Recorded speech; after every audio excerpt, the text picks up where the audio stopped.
Welcome, VV Nation. My name is Ryan. Happy Friday. That's right. We made it through another week. Now, in full disclosure, I did record this video in advance. I'm actually at the beach, not the green screen behind me, but the real stuff. Sunshine, sand, right? Hope everyone's going to have a great weekend. So tonight's presentation, I want to take it back. This is not an individual stock. This is really just to put more tools in your tool belt. And these tools are pretty simple, but yeah, they're very effective. And new traders, new investors, people who just, get a random stock pick, decide to buy it. These are things that you want to look at before you buy or sell any stocks in your portfolio. Tonight, we're going to talk about moving averages. I know in my videos, you see the usual suspects, the 3, 8, and 20. We're going to talk about those. We're going to talk about how to utilize those, what they mean. In addition, I'm going to add 2 more moving averages that should be on your radar. The 40-day moving average and the 200-day moving average. So without further ado, let's go ahead in the VectorVest 7 software. I've got a couple stocks for you. We're going to utilize these moving averages in a very simplistic manner so that way I can teach you how to properly stay on the right side of the trade using moving averages to enhance profits in your portfolio going forward. Now, this is something that you're interested in. Stick around and let's get started. All right, big event coming up. We got the Las Vegas 2-day investment seminar coming September 20th, 21st, 2025. You can achieve the VIP experience in person. Just go to VectorVest.com/Vegas to register now. All right, we're in the VectorVest 7 software. Whether you're using VectorVest or another platform, moving averages are industry standard. So whether you're on Webull, Thinkorswim, they all can utilize moving averages on the charts to put you on the right side of the trend and potentially make some money. So the first moving average we're going to talk about, the 200-day moving average. This is the big boy here. This gives us a sense of long-term trend. If price action is above that 200-day moving average, going to be bullish for the long term. If it's below the 200-day moving average, it's showing weakness in the trend, right? You can see price action here. When it gets below the 200-day moving average, it's usually short-lived, especially in a good stock. I mean, this is Google here.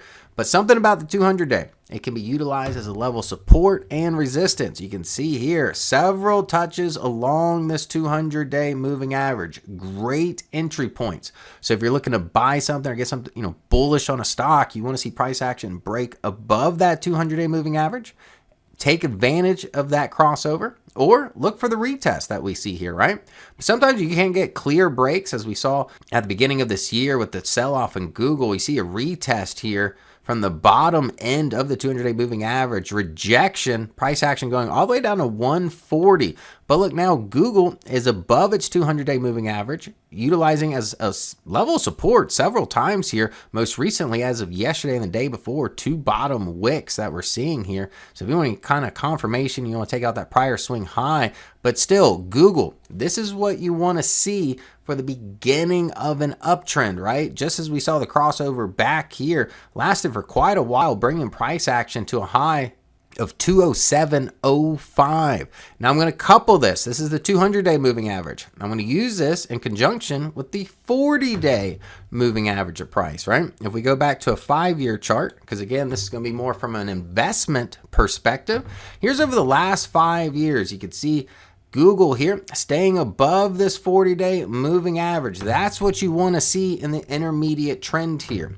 Price action above this 40-day moving average. Once price action breaks below it, that's the weakness, right? Then it comes down, tries to find a level of support at the 200-day moving average. You can see here, even the 40-day found the 200-day moving average as a level of support, remains above it, still diverging away from it, and price action coming in at 177. So again, 200-day, that's the big picture, right? Especially for investors, if you're planning on holding position, for multiple years, things of that nature, to make sure you're on the right side of the trade and get the best price entry. Now, the 40-day moving average gives a sense of the intermediate trend, right? You can see the 40-day price action, nice run here. When it broke it, nice run to the downside. Break it to the upside, nice run. Again to the downside, We saw that bearish action, but now we're seeing a new bullish crossover, nice retest as of today with price action above the 40-day moving average. Now, the other three I have here are exponential moving averages. The only difference is that exponential moving averages weight the most recent data points heavier, right? So it's going to be more receptive to current price action, giving you a little bit better edge when placing trades. So now that I've added the 3, 8, and 20-day EMAs here, give us a little bit more shorter term trend indications. Let's zoom into a 3-month time span. Here's over the last 3 months. You can see the 3 above the 8 here. Nice swing trades, right? The 3 and 8 does really good for active traders, especially if you're just trying to scalp price. Now the 8-day moving average does a much better job keeping in the trend a little bit longer, but again, more of a scalp technique. Now other than the 40, the 20-day EMA does a great job of keeping you in the chart. That's this dotted blue line here. You can see several touches. Once it crossed above, wrote it up, touch it. We got a nice retest, nice pivot off of that. That would have been another entry point here, this pivot. Back up again. Finally broke it here. Now you can see exactly why these moving averages are crucial to have in your tool belt going forward. So let's just break these down real quick. If I get rid of the 28, there's the 3 right here. Again, this is going to be the very active style of trading, right? This is typically used by momentum traders, day traders, things of that nature. The 3 and 8, you can look for crossovers here, right? Does a great job for my day traders, giving you good bullish and bearish entry points, exit points. Now the 20-day helps smooth out that data a little bit more. You can see several touches as a level of support here. Right now is a level of support as well in this 20-day EMA to keep you on the right side of these trades. Now in addition to that, we did cover the 40-day. The intermediate trend here with price action breaking above that 40-day. Nice retest here. Pivot to the upside. And then we have the 200-day moving average as well, which we are seeing some resistance as we approach that 200-day moving average at first. Nice retest.